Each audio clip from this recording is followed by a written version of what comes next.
Hey, good morning, everybody. I'm thrilled you're here today. It's a beautiful day. I'm certainly going to enjoy it.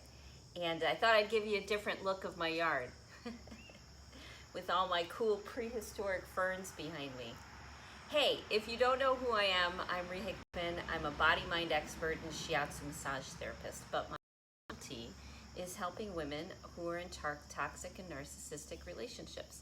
I help them find balance, their life back together, move on, divorce, not divorce, deal with their kids, heal from their family.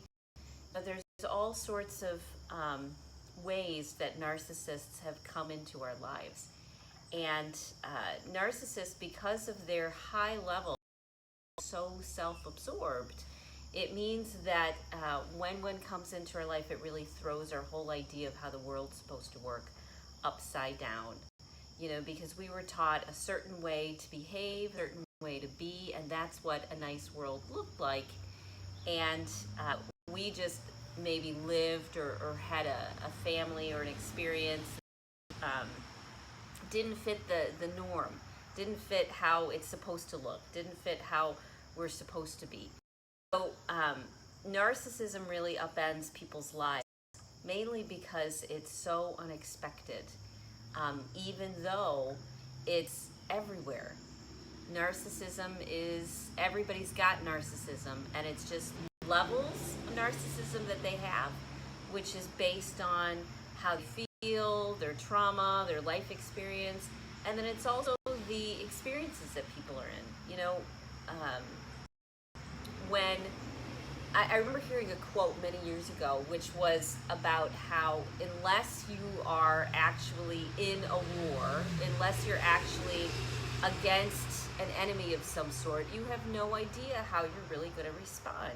You don't know if you're going to run or fight or faint, or you don't know. And so until you have experiences with narcissists, until you're present with them, you really don't know how you're going to respond. And until a narcissist is in a wide variety of situations, you don't know how they're going to respond. So how do we avoid narcissists in our lives? How do we start creating friendships and relationships, find therapists and lawyers and support systems and energy healers and whatnot? How do we find people and develop relationships with people who are less narcissistic, who are not high in the self-absorption scale? Now, there's a lot of reasons that people behave in narcissistic ways. One of the main ones is to protect themselves, and deal with how uncomfortable that they are, you know, because they feel unsafe and they feel that the only way to stay safe is to control and manipulate and power through and bully the people around them, which is probably you. And it may only come up in certain circumstances, when the weather's weird, or their pain level is high, or their sugar level is low, or they had a bad day, or, you know, all sorts of things trigger narcissistic episodes.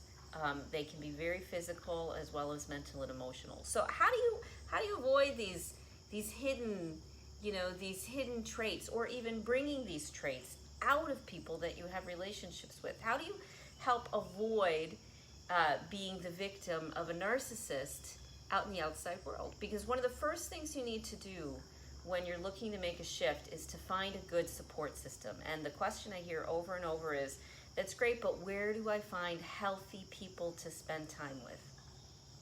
So let me tell you the difference between healthy people and not healthy people, of which I have been not healthy.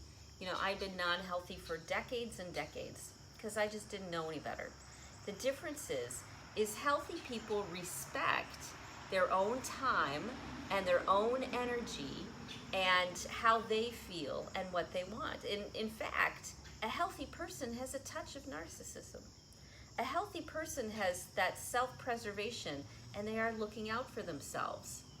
The biggest difference is that they have a way they've worked through their life on learning how to work through those emotions, on how to find balance, on how to heal, how to behave in an appropriate way. So healthy people that you want to spend time with, whether it be therapists or body workers or coaches, are people who respect themselves first and foremost. Not respect to the level of injuring you, but respect to the way that they sit back and they sort of watch and observe, and they gather information before they jump headlong into any sort of new relationship. Healthy people are the type that they feel like they're a little bit distant. You know, they're warm, they're caring, they're supportive, but there's a little bit of distance to them, especially when you meet them at first, because they are evaluating you, whether you should be in their life. They're looking to see whether you are someone that they want to be friends with, whether you resonate on a higher level or not. And so how they respect themselves is they take that time and they observe and they gather information. Now, when you've been hurt or traumatized or affected by a narcissist, whether you were a kid or whether you were an adult, we tend to be in such a high level of stress that we are just grateful that someone is nice to us. We're like, oh, you're nice to me. Oh my God, thank God. You're gonna be a nice person, because I know the world is a nice place. I just happen to be in a really bad relationship. When in reality, the world isn't a very nice place, but there's a lot of nice people. And it's up to you to start respecting yourself in order to find them. So you start relationships slowly. You ask questions. You find out who they are. You think about what they believe. You watch them in different situations. You create different situations in order to kind of feel people out. People who respect themselves don't jump into new relationships. Even though we are so grateful that someone, you know, is connecting with us, you have to ask yourself, you know, what's underneath the surface? Now, this got in my way a lot when I was younger, because I was dealing with wanting to feel connected so bad that I would overshare. I would give way too much information too quickly, and then I'd be so grateful that somebody would be a friend, and I mean, we'd be connected, two peas in a pod, because they were a narcissist and I was a codependent. They were thrilled to find somebody who would hang on every word that they had, and I was thrilled that somebody would take the time to tell me about themselves. And but when you respect yourself, when you have that layer of, you know what, I'm going to watch a little bit, I'm going to wait. I'm going to assume that, you know, a lot of people have narcissistic tendencies, and I'm going to watch to see how they treat other people, how they treat me, whether they show up on time. You do all these things before you invest in a longer term relationship. It's not that you run away and avoid them all. It's that you say to yourself, for a little while, is this person worth being in my life? Are they adding enough to my life that I want to let myself be more vulnerable to them, or I want to let myself get closer to them, or I want to get emotionally attached to them, or I want to believe the best? You can believe the best, but also protect yourself. So how do you avoid bringing out the narcissism in other people? You know, many narcissists at the beginning, they are testing to see what they can get away with, what you'll accept, what you'll allow, whether you'll allow them to minimize you or minimize your friends, whether they'll allow you, you know, whether you'll allow them to treat what matters to you with respect or not. One of the best cues is to, at the beginning of the relationship, set a few boundaries, small boundaries, light boundaries about, you know, what matters to you, and see if they respect them. And if they don't respect them and you bring it up, you're like, hey, this is a boundary, this is something important to me, and they kind of railroad you, that's not a relationship that you want. You want someone who, when you say, don't call me after 9 p.m., they're awake and aware and conscious and functional enough that they remember that you didn't want to be called after 9 p.m. And if they do call you after 9 p.m. and you say, okay, but please, I appreciate it if you don't call me after 9 p.m. This is important to me. If they break small boundaries that you make like that, if they don't respect small boundaries like that, then they're not going to respect you in bigger, deeper friendships, because they aren't aware enough of their environment, of the people around them. They are self-absorbed. If you look at narcissism as self-absorption, which isn't bad, it's just it's kind of based on, you know, your level of stress, your level of trauma. You know, if people have a difficult time being aware and present to the people around them because of their own world or drama, that's a pretty good cue. That's a good cue. It means that it's not that they're bad people, it just means that they're incapable of being present. Now, you can give people a little bit of slack, absolutely, but there's the part of you that says, you know what, I'm gonna wait and watch. So one of the things I wanted to quick talk about today was small talk, how you can use small talk to get to know people. You know, I always wanted to walk into relationships and dive right into the deepest topic I could find. I wanted to dive in emotional well-being and how are you doing, because that's what was always on my mind. Healthy people are thinking about other things. They're thinking about their family or their friends. They're thinking about what's going on in the world, how they can make a difference. They're thinking about things like that. They're not as focused on, you know, what's going on a deeper level. And what they do is they sit and they wait and they watch and they see if someone is worth it, let's say, of putting themselves out there, of making themselves vulnerable. Healthy people do not leave themselves vulnerable to everybody. They realize the world has a lot of narcissists in it, and when they don't set any boundaries and they don't respect themselves, then narcissists see that, recognize that, and say, hey, I want to be your best friend. Whereas when they have a little bit of a distance, when they think, when they watch, when they sit, when they listen, when they question, when they observe a little bit, they're able to find people or recognize people that are healthier, because it's a back and forth exchange. It's a back and forth dialogue. It's not completely one-sided on you or completely one-sided on the other person. It's a back and forth. So even though you may be in a position where you feel a little desperate, remember, it's when you're in that place of desperation and helplessness and hopelessness that that narcissists can recognize. And when you come from a place of, I love and respect myself, so I'm going to watch what's going on around me before I make a decision, before I decide to join, before I commit. I'm going to look for things that may mean that someone's healthy or may mean that someone struggles.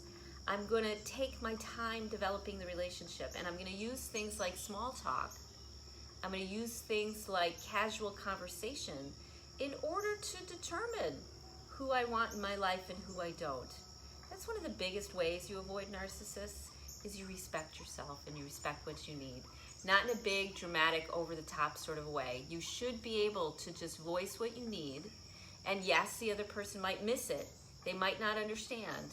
And so you give them a couple chances to voice what you need. You know, very clearly, don't call me after 9 o'clock. If you call me after 9 o'clock, I'm not going to answer the phone, period. If you text me after 9 o'clock, I'm not going to respond to the text until the next day, period. You get to start setting boundaries like that. And for the people who respect them, then you let yourself get closer. You let yourself go deeper. For the people that don't, you get to back away, or you get to stay where you're at. You don't have to move closer. They will be able to find the person that's a fit for them. And it might not be you.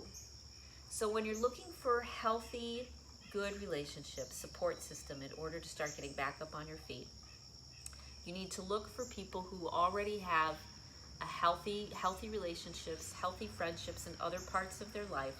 And then you need to slowly develop relationships with them. Slowly let people in that you can consciously create the group of people that are in your life. It's like you curate them, like you're a librarian, like you're a researcher. You're deciding this is the life that I want, and so these are the people I will let in. And narcissists are very tricky. They come across as charming and wonderful and over the top, but that is a sign. When someone is that emotionally engaged, when someone is that over the top, they might not be the right fit for you. It might not be the right supportive relationship. You're looking for someone who is whole within themselves, and you're looking to be whole within yourself.